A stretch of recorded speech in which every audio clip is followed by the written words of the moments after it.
मंजिल को पाने के लिए हमें शुरुआत तो करनी ही पड़ेगी, बिना डरे, बिना झिझके। हमें याद रखना चाहिए 100 मील का सफ़र भी पहले कदम से शुरू होता है। सुप्रभात, मैं हूं प्रतिबिंब शर्मा आपके साथ। सबसे पहले नज़र मुख्य गतिविधियों पर। स्वास्थ्य सेवाओं पर राष्ट्रपति का बड़ा बयान। कहा, स्वास्थ्य सेवा राष्ट्रीय विकास का अभिन्न अंग, किसी भी नागरिक को प्रभावी चिकित्सा सेवाओं से नहीं होना चाहिए वंचित। बोली, चिकित्सा पेशे से जुड़े लोग राष्ट्र की भी कर रहे हैं सेवा। वैश्विक दक्षिण की प्राथमिकताओं और महासागर विजन को आगे बढ़ाने में सेशल्स महत्वपूर्ण, बोले उपराष्ट्रपति सीपी राधाकृष्णन। सेशल्स में एक सामुदायिक स्वागत समारोह में लोगों को संबोधित करते हुए प्रधानमंत्री नरेंद्र मोदी के महासागर विजन की भी की चर्चा।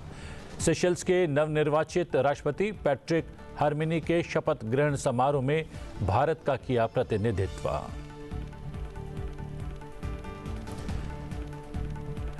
कुआलालंपुर में आयोजित 22वें आसियान भारत शिखर सम्मेलन को प्रधानमंत्री नरेंद्र मोदी ने किया संबोधित। बोले, 21वीं सदी भारत और आसियान देशों की सदी। भारत आसियान के बीच पर्यटन, ग्रीन एनर्जी और शिक्षा सहयोग पर दिया जोर। आसियान शिखर सम्मेलन 2025 में विदेश मंत्री डॉक्टर एस जयशंकर की कई विश्व के नेताओं से मुलाकात। मलेशियाई प्रधानमंत्री अनवर इब्राहिम से मिलकर भारत मलेशिया संबंधों को मजबूत करने पर दिया जोर। द्विपक्षीय व्यापार और निवेश बढ़ाने पर भी हुई चर्चा। मुंबई में आज से भारत समुद्री सप्ताह की शुरुआत। गृह मंत्री अमित शाह करेंगे उद्घाटन। देश की समुद्री ताकत और ब्लू इकोनॉमी को मजबूत करना है उद्देश्य।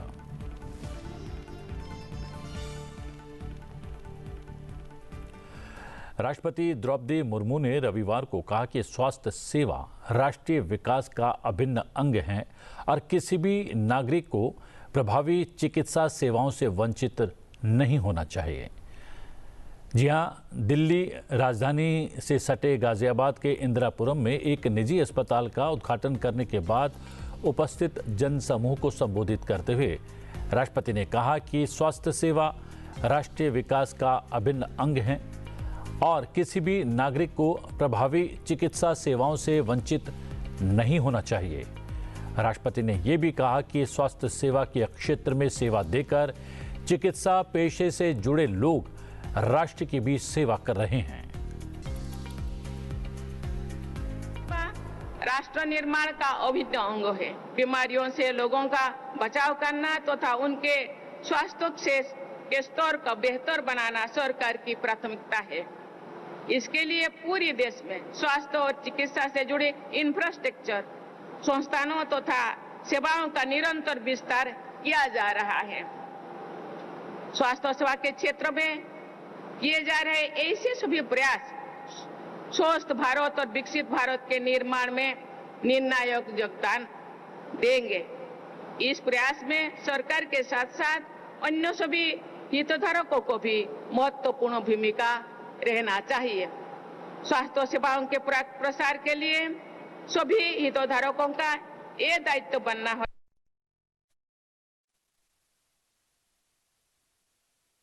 सीपी राधाकृष्णन ने 2 दिवसीय विदेश दौरे के तहत सेशल्स की राजधानी में हैं। इस दौरान उन्होंने रविवार को सेशल्स में एक सामुदायिक स्वागत समारोह में लोगों को संबोधित किया।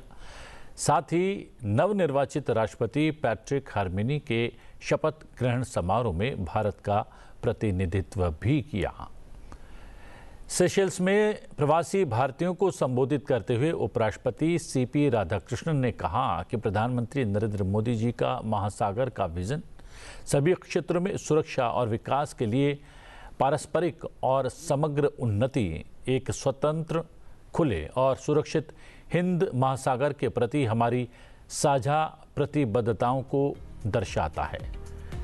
उपराष्ट्रपति ने इस बात पर जोर दिया कि सेशल्स इस विजन और वैश्विक दक्षिण की प्राथमिकताओं को आगे बढ़ाने में भारत का एक महत्वपूर्ण भागीदार बना हुआ है।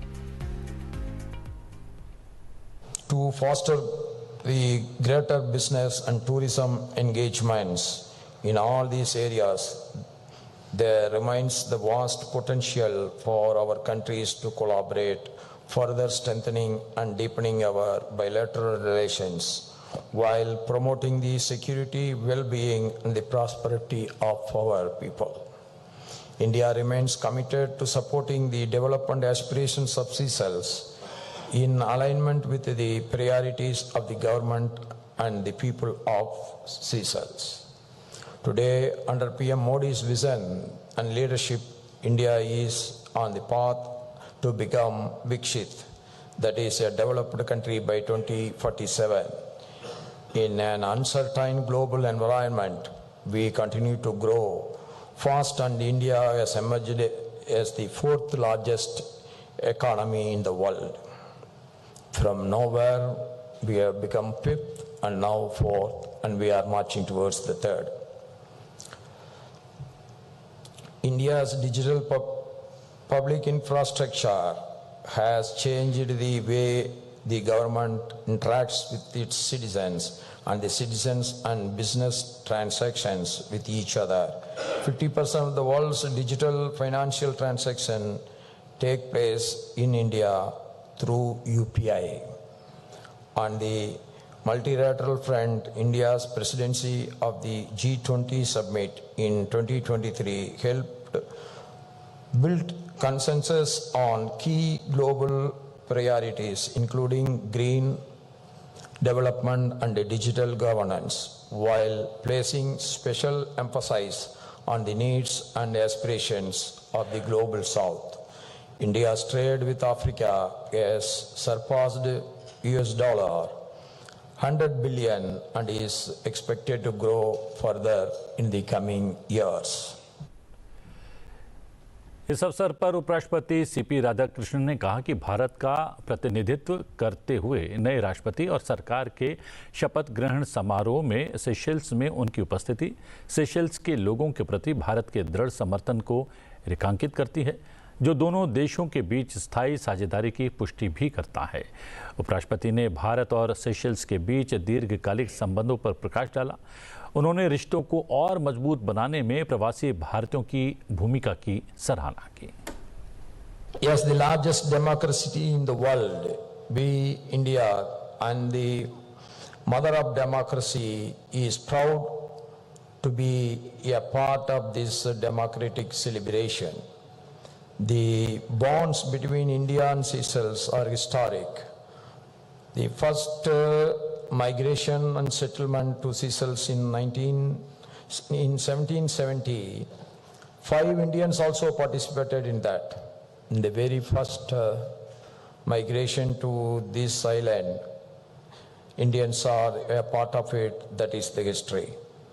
Though the ebb and flow of the past 250 years, India and the Seychelles have long stood as nations bound together, not only by the shared waters of the Indian Ocean, but also by our collective histories and shared experience through the challenging chapters of colonialism. I must say that for a country of a population of more than 120,000 people, Seychelles is incredibly diverse. The Indian diaspora here is drawn from different parts of India and has added the colors and flowers of India's own diversity on the social fabric and Seychelles. उपराष्ट्रपति CP Radhakrishnan ने Seychelles दौरे के दौरान नवनिर्वाचित राष्ट्रपति Patrick Herminie के शपथ ग्रहण समारोह में भारत का प्रतिनिधित्व भी किया।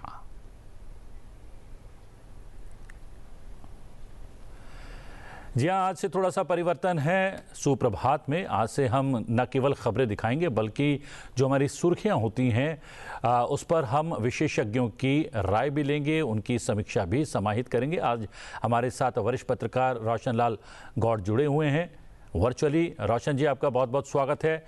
2 खबरें हमने शुरुआत की है सुप्रभात की, बड़ी खबरें हैं। पहली तो है राष्ट्रपति से जुड़ी हुई, और उन्होंने चिकित्सा जो है हर भारतीय को मुहैया होनी चाहिए, उस पर एक बड़ा बयान दिया है। और हम देख रहे हैं पिछले कुछ वर्षों में चिकित्सा के क्षेत्र में देश के भीतर काफ़ी कुछ परिवर्तन आया है। और हम ये भी देख रहे हैं कि जो है लाखों लोगों को जो है मुफ्त चिकित्सा सेवाएं भी मुहैया कराने का प्रयास सरकार के द्वारा किया गया है। राष्ट्रपति के बयान को किस तौर पर देखते हैं आप? देखिए, हमारे देश की राष्ट्रपति जी बहुत ही संवेदनशील हैं और वो हर मुद्दे पर जब बात करती हैं तो उनको ऐसा लगता है कि उनका अपना अनुभव होता है और उस अनुभव को शेयर करती है।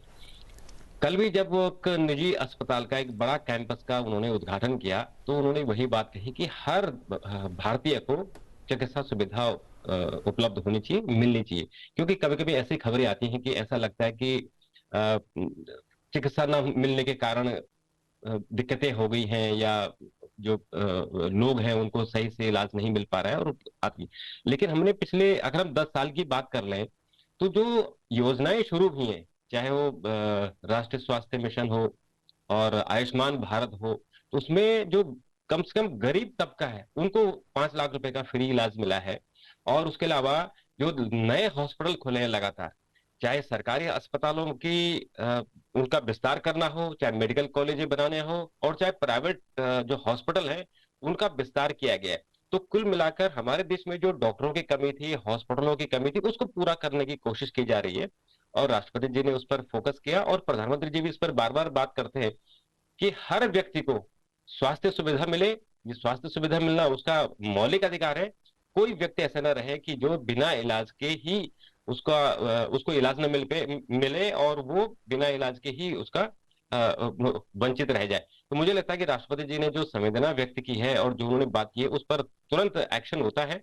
और आपको याद हो जब उन्होंने जेलों में हमारे यहाँ जो कैदी हैं जिनकी सुनवाई नहीं हुई, उन पर जब उन्होंने बात की तो सुप्रीम कोर्ट को एक्शन लेना पड़ा और ऐसे लोगों की पहचान करनी पड़ेगी जो छोटे छोटे मुद्दों पर जिनकी बेल इमीडिएट हो जानी चाहिए थी वो नहीं हुई, फिर बाद में सुप्रीम कोर्ट ने एक्शन लिया तो उन लोगों को बेल मिली। इस तरह से जो राष्ट्रपति जी ने कहा है, मुझे लगता है कि बहुत अच्छी बात है ये। और इस संवेदना को हमारे सरकार भी देखती है और प्राइवेट सेक्टर ने जिस तरह से अस्पतालों में या जो स्वास्थ्य सेवाओं में कदम रखा है, जो विस्तार किया है, वो पूरे देशवासियों को इसका फायदा मिलने वाला है। वो सेशल्स के दौरे पर हैं। वहाँ के नवनिर्वाचित राष्ट्रपति पैट्रिक हरमनी के शपथ ग्रहण समारोह में उन्होंने हिस्सा लिया, भारतीय समुदाय से बात की और उन्होंने संबोधित भी किया। और संबोधन में उन्होंने प्रधानमंत्री नरेंद्र मोदी के महासागर विजन का भी जिक्र किया। ये महासागर विजन क्या है प्रधानमंत्री नरेंद्र मोदी का, और सेशल्स जो है भारत के साथ संबंधों को अगर परखा जाए, देखा जाए तो कितना महत्वपूर्ण है? देखिए, जो सेशल्स है ये पूर्वी अफ्रीका के एक छोटा सा एक टापू है, द्वीपीय देश है। और इस देश का 1976 में ये देश आजाद हुआ और तब से लेके भारत और सेशल्स के संबंध है। हमारी तरफ से तत्कालीन प्रधानमंत्री इंदिरा गांधी और जब राष्ट्रपति थे वेंकट रमन जी, वो उन्होंने यात्रा की थी। तो सोचे कि तब से ये हमारे संबंध चल रहे हैं। सेशल्स के 3 राष्ट्रपति का भारत का दौरा हो चुका है अब तक। ये जो नए राष्ट्रपति का शपथ ग्रहण समारोह हुआ, इससे भी हम उम्मीद करेंगे कि दोनों देशों के संबंध और प्रगाढ़ हो। दरअसल सेशल्स जो है वो हिंद महासागर से जुड़ा हुआ है और भारत का और हिंद महासागर की जो हमारी कह सकते हैं कि सीमाएं हैं, हम समुद्री सीमाओं को शेयर करते हैं। तो हमारी जो सबसे बड़ी चिंता होती है सेशल्स को और सेशल्स के आसपास का जो एरिया है कि हमारे जो जहाज है, जो हमारा ट्रेड होता है, क्योंकि हमारा 95% ट्रेड समुद्री रास्ते से होता है, तो वो सुरक्षित रहे और उसके लिए जो हमारा नेवी है वो उसमें बड़ा काम करता है। तो जो प्रधानमंत्री का जो समुद्र मिशन है कि हमारी जो ब्लू इकोनॉमी है उसको कैसे हम बढ़ावा दें कि हमारे जो हम अंतर्राष्ट्रीय व्यापार करते हैं, जो समुद्र के रास्ते उसको सुरक्षित मिले, उसको सुरक्षित व्यापार हो और जो इस इकोनॉमी के कारण हम बाकी क्या क्या इसका हम फायदा उठा सकते हैं वो हो। तो मुझे लगता है कि वो जो सेशल्स है तो छोटा, लेकिन उसकी जो सीमाएं हैं वो हमारे देश के लिए जरूरी है। हमारे देश से दूर है लेकिन जो समुद्री सीमाएं हैं क्योंकि हमारे जो जहाज आते हैं, हमने कई बार ऐसे खबरें सुनी है कि आसपास का जो अफ्रीकन क्षेत्र है उसमें कुछ जो समुद्री डकैत है वो उस पर सक्रिय रहते हैं। तो अगर आपकी एक देश से जो समुद्री क्षेत्र से आपसे जुड़ा हुआ है, अगर वहां वो सरकार सक्रिय रहती है, वो उसकी सुरक्षा मजबूत है, तो फिर आपका जो ट्रेड होता है वो भी मजबूत होता है। फिर जैसे हमारी सरकार की योजना है कि हमें सेशल्स को भी मजबूत करना है, वहां विकास की जो उनकी योजना है उनमें उनमें हस्तक्षेप, अब उन पर उनको मदद करना है। और जैसे एआई का जमाना है, तो ये कहा गया है कि भारत सेशल्स में उनकी एआई को मजबूत करने में मदद करेगा, और जो बायलैटरल संबंध होते हैं उनको भी और मजबूत होगा। तो मुझे लगता है कि ये उपराष्ट्रपति जी की पहली विदेश यात्रा थी जब से उनके चुनाव हुए, तो ये उनका भी एक बड़ा एक अनुभव रहा होगा कि इन दो देशों के हम बायलैटरल क्या क्या और चीजें बढ़ा सकते हैं, क्योंकि चीजें बदल रही हैं। हमारा ट्रेड बदल रहा है, हमारी टेक्नोलॉजी बदल रही है, स्वास्थ्य के क्षेत्र में, शिक्षा के क्षेत्र में, तमाम। तो मुझे लगता है कि वो हम दोनों देशों को इसका फायदा मिलने वाला है। बड़ी बात यह है कि प्रधानमंत्री नरेंद्र मोदी की प्रेरणा से ये बात तो स्पष्ट हो गई है कि हम किसी राष्ट्र के साथ इसलिए दोस्ती का हाथ नहीं बढ़ाते हैं कि वो उसका साइज देखकर या फिर वो बहुत मजबूत राष्ट्र है, संपन्न राष्ट्र है। हम जो है सहयोग के रास्ते जो हैं हर छोटे बड़े देश के लिए लगातार खोले हुए हैं, और इसी का ही जीवंत उदाहरण है सेशेल्स में उपराष्ट्रपति का होना और वहां पर उनका भारतीय समुदाय से और इन लोगों से मिलना और अपना संबोधन करना। अन्य बहुत बड़ी खबरें हैं जिसमें प्रधानमंत्री से जुड़ी एक बहुत बड़ी खबर है। प्रधानमंत्री नरेंद्र मोदी ने रविवार को कुआलालंपुर में आयोजित 22वें आसियान भारत शिखर सम्मेलन को वर्चुअल रूप से संबोधित किया, और अपने संबोधन में उन्होंने कहा कि 21वीं सदी भारत और आसियान देशों की सदी है। उन्होंने ये भी कहा कि दक्षिण पूर्व एशियाई देशों का संगठन आसियान भारत की एक्ट ईस्ट नीति का एक प्रमुख स्तंभ है, और दोनों क्षेत्रों के बीच ऐतिहासिक, सांस्कृतिक और सभ्यतागत संबंध बहुत गहरे जुड़े हुए हैं। प्रधानमंत्री नरेंद्र मोदी ने कहा कि भारत और आसियान मिलकर दुनिया की लगभग 1/4 आबादी का प्रतिनिधित्व करते हैं। प्रधानमंत्री ने यह भी कहा कि आज के अनिश्चित समय में भी भारत आसियान समग्र रणनीतिक साझेदारी निरंतर प्रगति कर रही है, और ये साझेदारी वैश्विक स्थिरता और विकास की मजबूत नींव भी बनती जा रही है। प्रधानमंत्री ने कहा कि भारत आसियान की केंद्रीय भूमिका और हिंद प्रशांत दृष्टिकोण का लगातार समर्थन करता है। भारत और आसियान मिलकर विश्व की लगभग 1/4 जनसंख्या को रिप्रेजेंट करते हैं। हम सिर्फ ज्योग्राफी ही शेयर नहीं करते, हम गहरे ऐतिहासिक संबंधों और साझे मूल्यों की डोर से भी जुड़े हुए हैं। हम ग्लोबल साउथ के सहयात्री हैं। हम केवल व्यापारिक नहीं, सांस्कृतिक साझेदार भी हैं। आसियान भारत की एक्ट ईस्ट पॉलिसी का मुख्य स्तंभ है। भारत सदैव आसियान सेंट्रलिटी और इंडो पैसिफिक पर आसियान के आउटलुक का पूर्ण समर्थन करता रहा है। अनिश्चितताओं के इस दौर में भी Bharat ASEAN comprehensive strategic partnership में सतत प्रगति हुई है, और हमारी ये मजबूत साझेदारी वैश्विक स्थिरता और विकास का सशक्त आधार बनकर उभर रही है।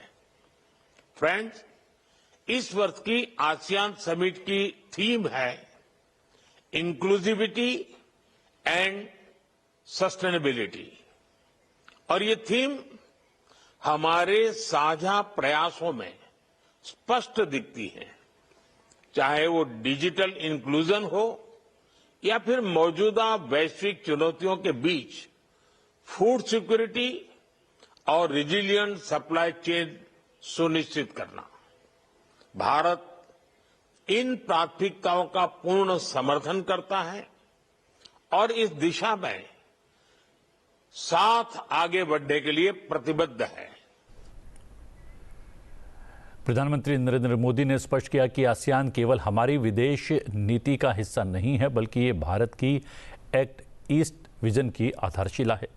उन्होंने कहा कि भारत एक शांतिपूर्ण, स्थिर और समृद्ध हिंद प्रशांत क्षेत्र के निर्माण के लिए पूरी तरह से प्रतिबद्ध है। प्रधानमंत्री ने आसियान कम्युनिटी विजन 2045 और विकसित भारत 2047 का जिक्र करते हुए क्षेत्रीय सहयोग के लिए प्रतिबद्धता दोहराई। उन्होंने कहा 21वीं सदी हमारी सदी है, भारत और आसियान की सदी है। भारत हर आपदा में अपने आसियान मित्रों के साथ मजबूती से खड़ा रहा है। HADR, समुद्री सुरक्षा और ब्लू इकोनॉमी में हमारा सहयोग तेजी से बढ़ रहा है। इसको देखते हुए हम 2026 को ASEAN India year of maritime cooperation घोषित कर रहे हैं। साथ ही हम education, tourism, science and technology, health, green energy और साइबर सिक्योरिटी में आपसी सहयोग को भी मजबूती से आगे बढ़ा रहे हैं। अपनी साझा सांस्कृतिक विरासत को संजोने और पीपल टू पीपल संबंधों को मजबूत करने के लिए हम साथ मिलकर काम करते रहेंगे। फ्रेंड्स, 21वीं सदी हमारी सदी है, भारत और आसियान की सदी है। मुझे विश्वास है कि आसियान कम्युनिटी विजन 2045 और विकसित भारत 2047 का लक्ष्य पूरी मानवता के लिए एक उज्जवल भविष्य का निर्माण करेगा। आप सभी के साथ भारत कंधे से कंधा मिलाकर इस दिशा में काम करने के लिए प्रतिबद्ध है। इस बीच विदेश मंत्री डॉक्टर एस जयशंकर ने आसियान शिखर सम्मेलन 2025 के दौरान कई विश्व के नेताओं से मुलाकात की। इस दौरान उन्होंने मलेशियाई प्रधानमंत्री अनवर इब्राहिम से भी भेंट की। विदेश मंत्री एस जयशंकर ने रविवार को मलेशिया की राजधानी कुआलालंपुर में 47वें आसियान शिखर सम्मेलन के दौरान मलेशियाई प्रधानमंत्री अनवर इब्राहिम से मुलाकात की। दोनों नेताओं ने भारत मलेशिया संबंधों को और मजबूत करने, द्विपक्षीय व्यापार और निवेश बढ़ाने तथा लोगों के बीच संबंधों को और प्रगाढ़ बनाने पर चर्चा की। विदेश मंत्री एस जयशंकर ने प्रधानमंत्री नरेंद्र मोदी की ओर से अनवर इब्राहिम को सम्मेलन की सफलता के लिए शुभकामनाएं भी दी। उन्होंने कहा कि भारत मलेशिया के बीच सहयोग के नए अवसर बन रहे हैं। विदेश मंत्री एस जयशंकर ने कहा कि अब दोनों देशों के बीच सीधा संवाद और आपसी संबंध भविष्य में और भी मजबूत होंगे।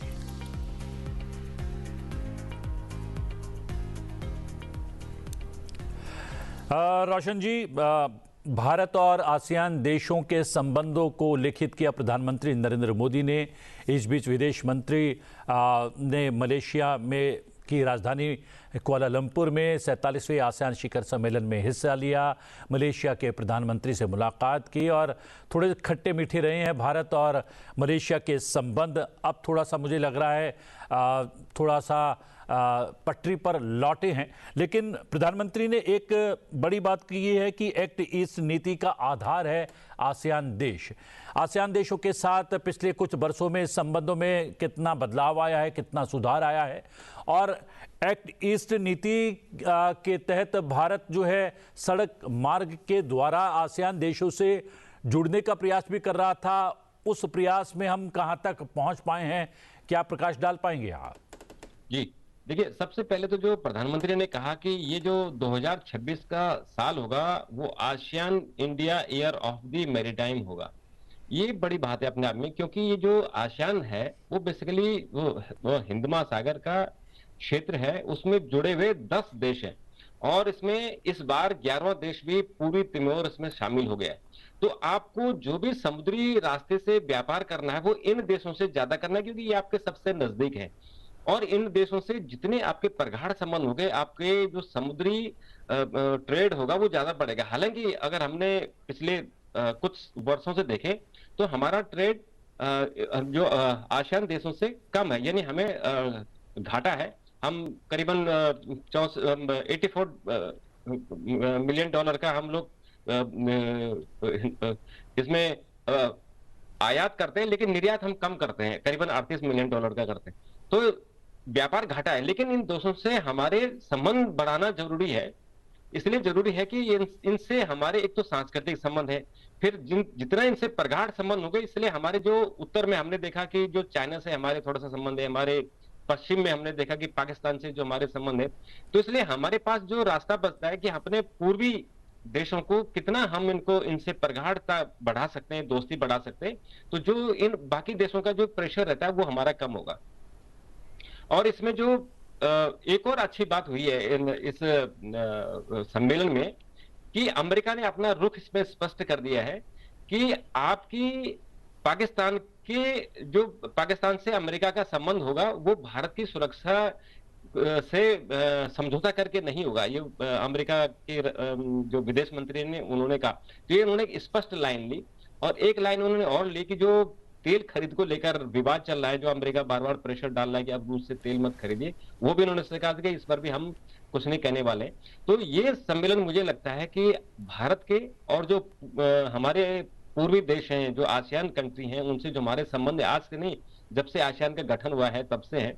और इन 10 देशों से, इनसे तो हमारे जो सांस्कृतिक संबंध है ना, आप कंबोडिया में देखिए, हमारे जो थाईलैंड में देखिए, वो भारतीय संस्कृति को मानते हैं, वहां रामलीलाएं होती हैं। तो ये हमारे संबंध है उनसे, और ये संबंध प्रगाढ़ होंगे। जैसे प्रधानमंत्री ने कहा कि ये तो हमारे ऐतिहासिक सांस्कृतिक रिश्ते हैं।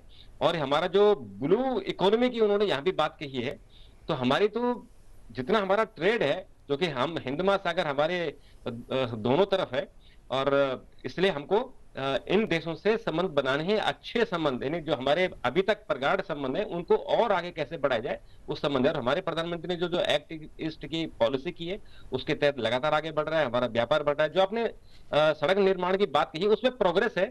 कभी कभी कुछ देशों की तरफ से उसमें विघ्न पैदा होते हैं, लेकिन उसमें प्रोग्रेस है, उसमें समय लगेगा, लेकिन उसमें प्रोग्रेस है।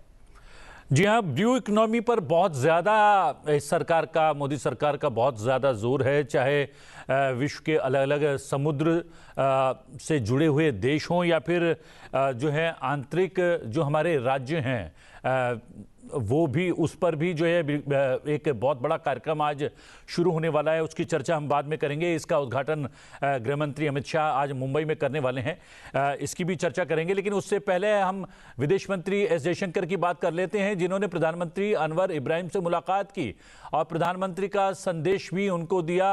और जो 47वां आसियान शिखर सम्मेलन है उसकी शुभकामनाएं जो है प्रेषित की प्रधानमंत्री की तरफ से। तो क्या ये एक गुडविल जेस्चर माना जाए मलेशिया की तरफ भारत का? और जो खट्टे मीठे संबंध की मैं चर्चा कर रहा था, आप वो फिर से पटरी पर लौट आए हैं। एक महत्वपूर्ण साझेदार के तौर पर हम देख सकते हैं कि आने वाले समय में मलेशिया को, जी देखिए, कोशिश रहती है कि हमारे अगर किसी से थोड़े से अगर खट्टे मीठे अनुभव है, जैसे बीच में आपने देखा होगा कि अमेरिका से भी थोड़े थोड़े से रहे, जो उन्होंने पर ट्रेड वार के तहत जो टैक्स लगाया, तो इस तरह से संबंध होते रहते हैं। लेकिन ये जो अंतर्राष्ट्रीय सम्मेलन होते हैं, उनके मार्फत उन जो एक तनाव होता है, उस तनाव को कैसे कम किया जाए उसकी कोशिश होती रहती है। और मलेशिया का हमसे संबंध हमेशा अच्छा रहा है। थोड़ा सा जब ये पाकिस्तान को लेके कभी कभी बात होती है तो टर्की और मलेशिया कभी कभी उनके साथ खड़े होने की कोशिश करते, नहीं करते पूरी तरह से, लेकिन वो कोशिश करते हैं। पर ऐसे सम्मेलन जब होते हैं, जब अंतर्राष्ट्रीय सम्मेलन होते हैं और उनको होस्ट करना होता है, तो उनकी मजबूरी भी होती है और उसी बहाने उस तनाव को कम करने की कोशिश हो जाती है। तो मुझे लगता है कि मलेशिया को भी ये बात समझ में आ रही होगी, भारत जैसा देश जो लगातार विकास कर रहा है, और पूरी दुनिया में अगर हम देखें तो जीडीपी हमारी सबसे तेजी से बढ़ रही है। तो इसलिए पूरी दुनिया के देश भारत की तरफ नजर लगाए हुए हैं। तो फिर मलेशिया तो एक छोटा सा देश है, उसको भी चाहिए कि भारत से जितने अच्छे संबंध बनेंगे उसको उतना ही फायदा होगा। और हमारा तो सीधे समुद्री संबंध है, सीधे हम जब चाहें मलेशिया की तरफ जा सकते हैं। मलेशिया को हम हमारा जो भारत के उत्पाद है वो मलेशिया तक पहुंचते हैं। मुझे लगता है कि आज हमारे विदेश मंत्री हैं, उन्होंने भी इस तरफ बड़ी कोशिश की है। और ये इसका हमें असर दिखेगा कि जो थोड़ा सा जो खट्टे मीठे अनुभव जैसे आपने कहा उसमें प्रगाढ़ता आएगी और वो तनाव भी खत्म हो जाएगा, ऐसा मुझे लगता है। जी हाँ, और इस बीच प्रधानमंत्री नरेंद्र मोदी ने रविवार को मन की बात के 127वें एपिसोड में देशवासियों से संवाद किया। इस दौरान उन्होंने त्योहारी सीजन, स्वच्छता, पर्यावरण संरक्षण, भारतीय संस्कृति और देश के युवा नेतृत्व पर अपने विचार साझा किए। प्रधानमंत्री ने इस अवसर पर कहा कि इस समय देश में दीपावली और छठ पूजा के उत्साह का वातावरण है, माहौल है। छठ का महापर्व संस्कृति, प्रकृति और समाज के बीच की गहरी एकता का प्रतीक है। प्रधानमंत्री ने यह भी कहा कि इस समय पूरा देश उत्सव की भावना में डूबा हुआ है और श्रद्धा, स्नेह तथा परंपरा का अनोखा संगम देखने को मिल रहा है। पूरे देश में इस समय त्योहारों का उल्लास है। हम सब ने कुछ दिन पहले दीपावली मनाई है और अभी बड़ी संख्या में लोग छठ पूजा में व्यस्त है। घरों में ठेकुआ बनाया जा रहा है, जगह जगह घाट सज रहे हैं, बाजारों में रौनक है। हर तरफ श्रद्धा, अपनापन और परंपरा का संगम दिख रहा है। छठ का व्रत रखने वाली महिलाएं जिस समर्पण और निष्ठा से इस पर्व की तैयारी करती हैं, वो अपने आप में बहुत प्रेरणादायक है। साथियों, छठ का महापर्व संस्कृति, प्रकृति और समाज के बीच की गहरी एकता का प्रतिबिंब है। छठ के घाटों पर समाज का हर वर्ग एक साथ खड़ा होता है। ये दृश्य भारत की सामाजिक एकता का सबसे सुंदर उदाहरण है। आप देश और दुनिया के किसी भी कोने में हो, यदि मौका मिले तो छठ उत्सव में जरूर हिस्सा लें। एक अनोखे अनुभव को खुद महसूस करें। मैं छठी मैया को नमन करता हूं। सभी देशवासियों को, विशेषकर बिहार, झारखंड और पूर्वांचल के लोगों को छठ महापर्व की शुभकामनाएं देता हूं।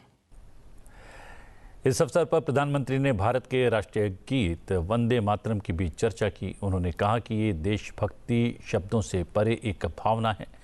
प्रधानमंत्री ने कहा कि वंदे मातरम गीत उस अमूर्त भावना को मूर्त रूप देता है। प्रधानमंत्री ने सभी से वंदे मातरम के महिमा मंडन के लिए प्रयास करने और हैशटैग वंदे मातरम 150 के साथ सुझाव भेजने का आग्रह किया। मेरे प्यारे देशवासियों, अब मन की बात में एक ऐसे विषय की बात जो हम सबके दिलों के बेहद करीब है। ये विषय है हमारे राष्ट्रगीत का। भारत का राष्ट्रगीत यानी वंदे मातरम, एक ऐसा गीत जिसका पहला शब्द ही हमारे हृदय में भावनाओं का उफान ला देता है। वंदे मातरम, इस एक शब्द में कितने ही भाव है, कितनी ऊर्जाएं हैं। सहज भाव में ये हमें मां भारती के वात्सल्य का अनुभव कराता है। यही हमें मां भारती की संतानों के रूप में अपने दायित्वों का बोध कराता है। अगर कठिनाई का समय होता है तो वंदे मातरम का उद्घोष 140 करोड़ भारतीयों को एकता की ऊर्जा से भर देता है। कुछ ही दिनों बाद 7 नवंबर को हम वंदे मातरम के 150वें वर्ष के उत्सव में प्रवेश करने वाले हैं। 150 वर्ष पूर्व वंदे मातरम की रचना हुई थी और 1896 में गुरुदेव रविंद्रनाथ टैगोर ने पहली बार इसे गाया था। साथियों, वंदे मातरम के गान में करोड़ों देशवासियों ने हमेशा राष्ट्र प्रेम के अपार उफान को महसूस किया है। आने वाली पीढ़ी के लिए ये संस्कार सरिता को हमें आगे बढ़ाना है। आने वाले समय में वंदे मातरम से जुड़े कई कार्यक्रम होंगे, देश में कई आयोजन होंगे। मैं चाहूंगा हम सब देशवासी वंदे मातरम के गौरवगान के लिए स्वतः स्फूर्त भावना से भी प्रयास करें। आप मुझे अपने सुझाव #वंदे मातरम 150 के साथ जरूर भेजिए। #वंदे मातरम 150। मुझे आपके सुझावों का इंतजार रहेगा और हम सब इस अवसर को ऐतिहासिक बनाने के लिए काम करेंगे। रोशन जी, प्रधानमंत्री गौरवशाली अतीत से लगातार जो है देशवासियों को जोड़ते रहते हैं एक बात, और तीज त्योहार को वो बहुत ज़्यादा महत्व देते हैं। और कितना महत्व देते हैं वो दिवाली से पूर्व जीएसटी को घटाने को लेकर उनकी घोषणा से जो है सिद्ध हो जाता है।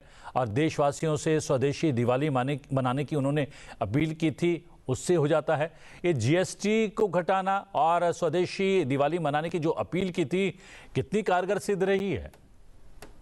देखिए, कल प्रधानमंत्री ने जो अपने मन की बात की और 147वां उनका एपिसोड था, बहुत सारी उसमें बातें हैं जो उसमें हम बात कर सकते हैं। लेकिन जो जीएसटी वाली आपने पूछा है, दरअसल ऐसा अनुमान है कि जो हमारा त्योहारी ये सीजन था अक्टूबर महीने का, मुझे लगता है कि जीएसटी के इसने सारे रिकॉर्ड तोड़ दिए हैं।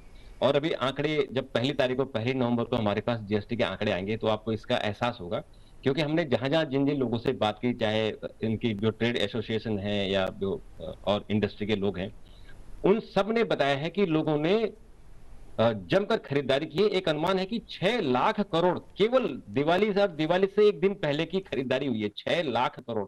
तो ये सब जो प्रधानमंत्री ने घोषणा की थी और उसको जीएसटी काउंसिल ने उससे स्वीकार किया था कि जो जीएसटी के रेट हैं उनको घटाने हैं। अब मुख्य तौर पर जो पहले 4 थे उनको मुख्य तौर पर 2 रह गए, वैसे 3 है पर 2 रह गए। अब जो 18 वाले थे वो आपके 12 पर आ गए, जो 12 वाले थे वो 5 पर आ गए, बहुत सारे हैं जो 0 पर चली गई हैं।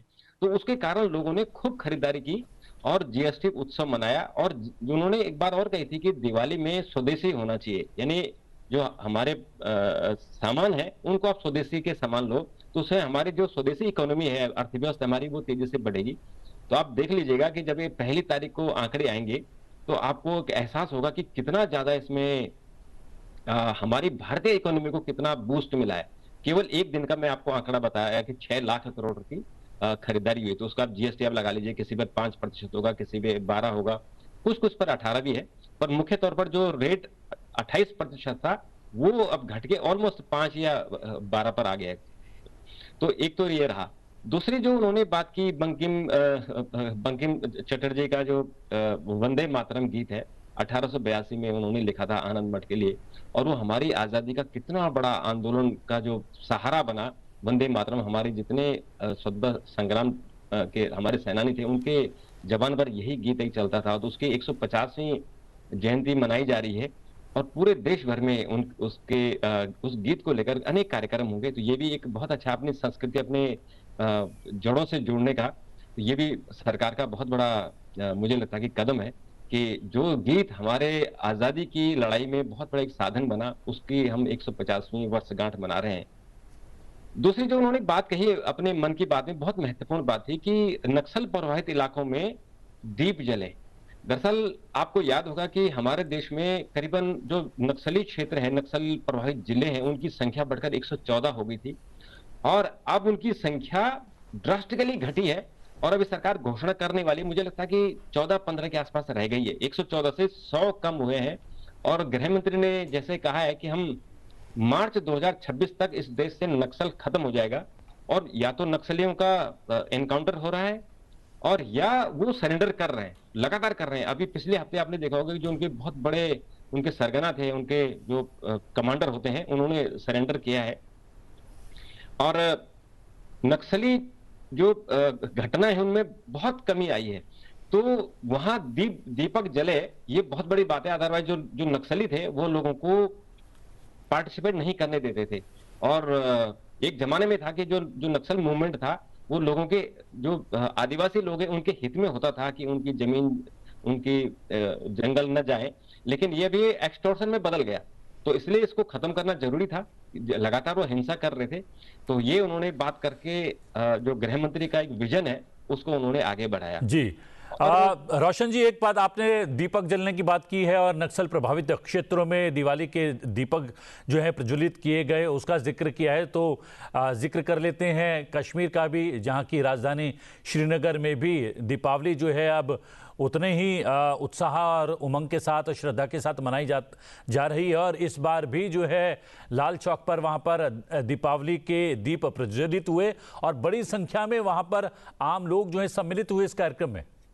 बिल्कुल बिल्कुल, ये बहुत ऐसी तस्वीरें देख के मन बहुत खुश होता है, क्योंकि हमने देखा कि लाल चौक पर तिरंगा फहराना कितना मुश्किल था। लाल चौक पर आप जा ही नहीं सकते थे, लेकिन सरकार की कोशिश और अनुच्छेद 370 को हटाए जाना, सुरक्षा बलों ने जितनी मेहनत की, और आज देखिए हम तिरंगा भी फैला रहे हैं, हम वहाँ होली भी मना रहे हैं, हमने वहाँ दीपक जलाए, हमने वहाँ पटाखे फोड़े।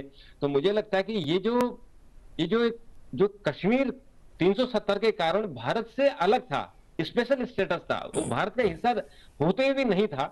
370 को हटाने के बाद जो भारत का हिस्सा हुआ, भारत का एक, उससे मैं कहूंगा कि जो आत्मीय लगाव बढ़ा, पहले से ज्यादा बढ़ा, वो हम साक्षात देख रहे हैं। और लोग जिस तरह से पार्टिसिपेट कर रहे हैं, जिस तरह से लोग कश्मीर के लोग जो अपने आप को अलग मानते थे, वो आप किस तरह से हमारे साथ कंधे से कंधा मिलाकर चले, वो उसका एक उदाहरण था। जी हाँ, और इसकी बड़ी वजह यह है कि सबको शांति चाहिए, सबको विकास चाहिए, सबको अपने बच्चों के लिए शिक्षा चाहिए, स्कूली शिक्षा चाहिए, कॉलेज की शिक्षा चाहिए, और वो मुहैया कराने का प्रयास लगातार किया जा रहा है। अब उस खबर की तरफ बढ़ते हैं जिसका जिक्र थोड़ी देर पहले मैंने आपसे किया था। देश की समुद्री ताकत और ब्लू इकोनॉमी को मजबूत करने के लिए मुंबई में भारत समुद्री सप्ताह 2025 का आयोजन किया जा रहा है। इस 5 दिवसीय सम्मेलन का आयोजन पतन, पोत, परिवहन और जलमार्ग मंत्रालय के द्वारा किया जा रहा है। इस कार्यक्रम का उद्घाटन केंद्रीय गृह मंत्री अमित शाह आज सुबह 10:30 बजे नेस्को प्रदर्शनी केंद्र में करने वाले हैं। यह आयोजन 5 दिनों तक यानी कि 27 से 31 अक्टूबर तक चलने वाला है और इस आयोजन का विषय है महासागरों का एकीकरण, एक समुद्री दृष्टिकोण। ये कार्यक्रम भारत के एक वैश्विक समुद्री केंद्र और समुद्री अर्थव्यवस्था में अग्रणी के रूप में उभरने के कार्यनीतिक दृष्टिकोण को प्रदर्शित करने वाला है। 5 दिवसीय इस कार्यक्रम में प्रदर्शनियां, पैनल चर्चाएं और संवादात्मक सत्र आयोजित किए जाएंगे, जिनमें बंदरगाह, नौवहन, रसद और समुद्री प्रौद्योगिकी के क्षेत्र में नए अवसरों और संभावनाओं पर चर्चा की जाएगी।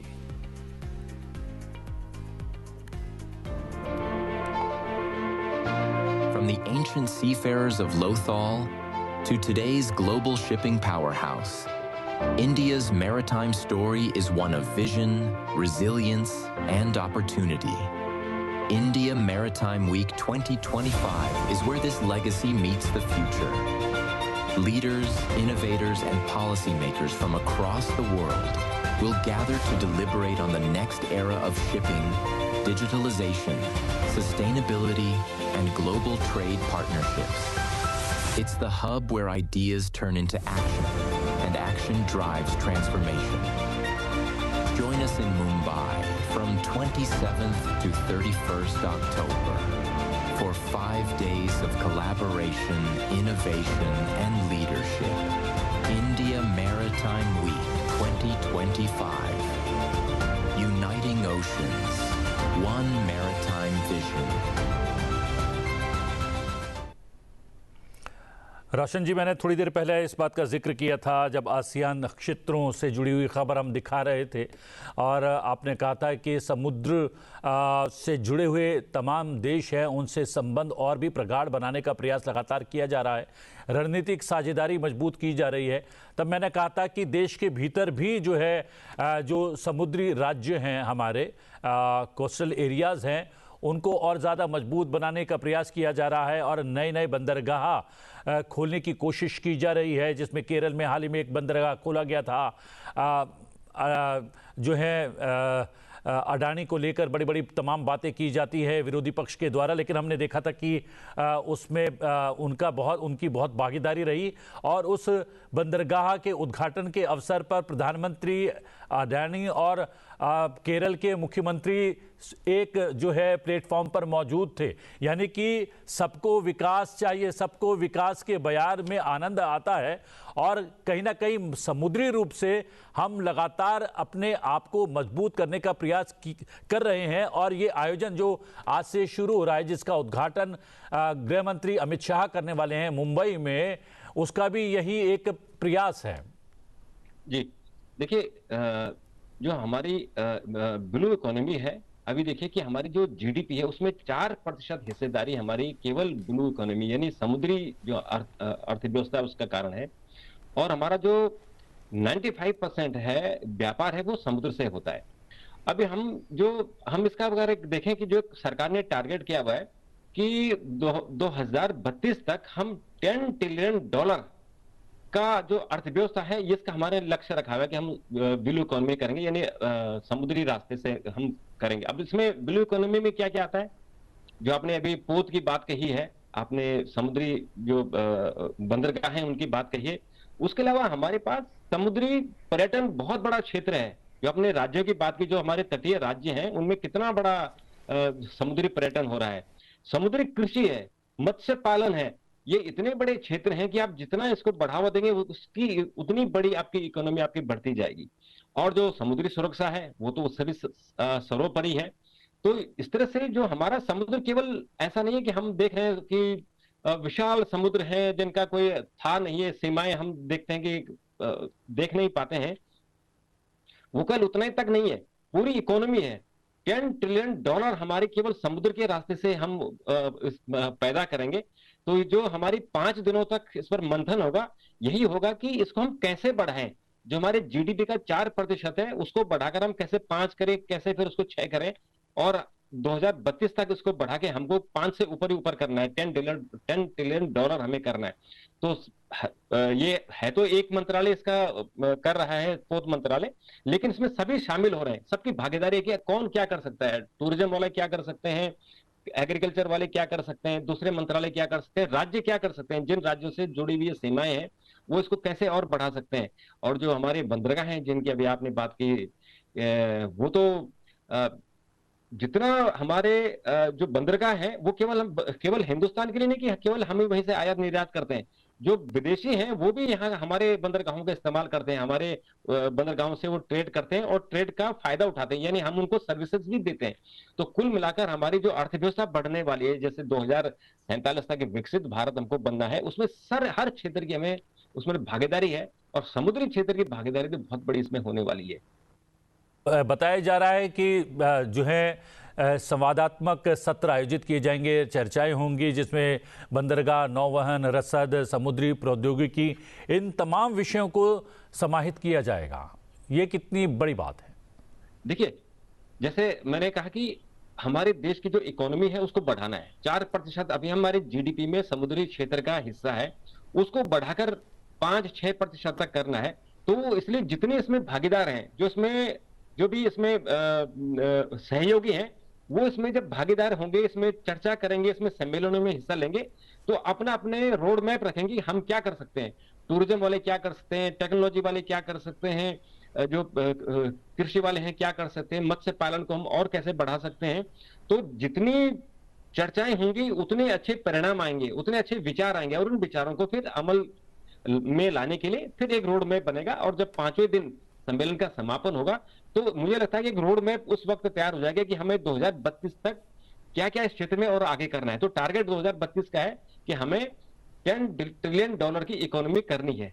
तो वो मुझे लगता है कि जितने हमारे विशेषज्ञ उसमें होंगे, हमारी सरकारों की जो हिस्सेदार है उसमें शामिल होंगे, वो अपनी अपनी बातें कहकर एक ऐसा रोड मैप देंगे कि देश का जो हम 2047 का हमने टारगेट किया हुआ है उसको अचीव कर सके।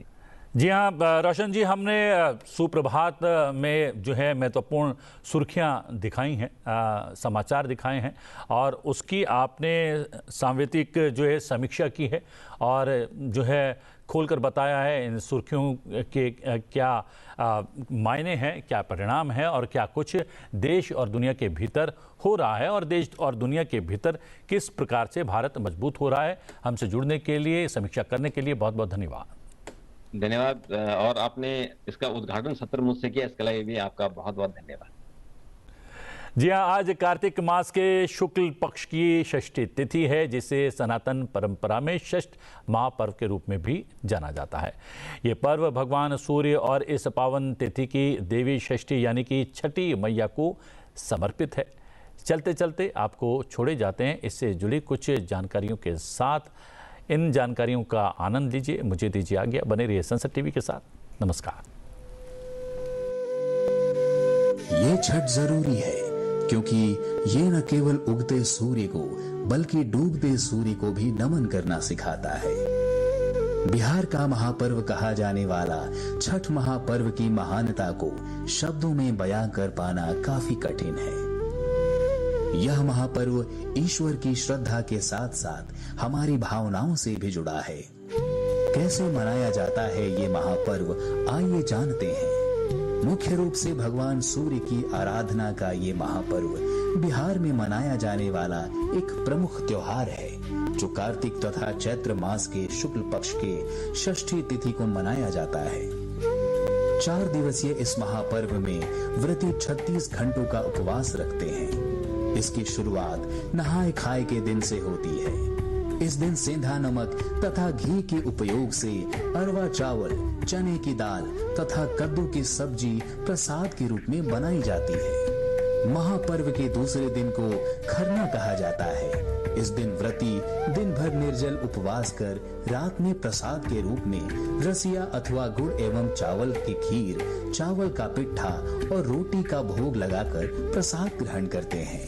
तीसरे दिन अर्थात षष्ठी के दिन प्रसाद में ठेकुआ बनाई जाती है, जिसे फिर फलों, पान के पत्तों, केला घौद, नारियल इत्यादि के साथ मान्यता अनुसार सूप में रखकर डाला यानी दौरा सजाकर नदी किनारे बने घाटों पर ले जाया जाता है, जहां डूबते सूर्य को अर्घ्य दिया जाता है। रात के अंधेरे में घाटों पर सजाई गई लाइट्स तथा दियों की रोशनी से घाटों पर 4 चांद लग जाते हैं। आखिरी दिन पहले सुबह प्रसाद की सभी सामग्रियों को फिर से दौरों में सजाकर घाट पर ले जाते हैं। वहीं व्रती पानी में खड़े होकर उदयाचल भगवान सूर्य को अर्घ्य अर्पण कर इस महापर्व का समापन करते हैं। छठ महापर्व लोक आस्था, स्वच्छता एवं पवित्रता का एक अनुपम उदाहरण है।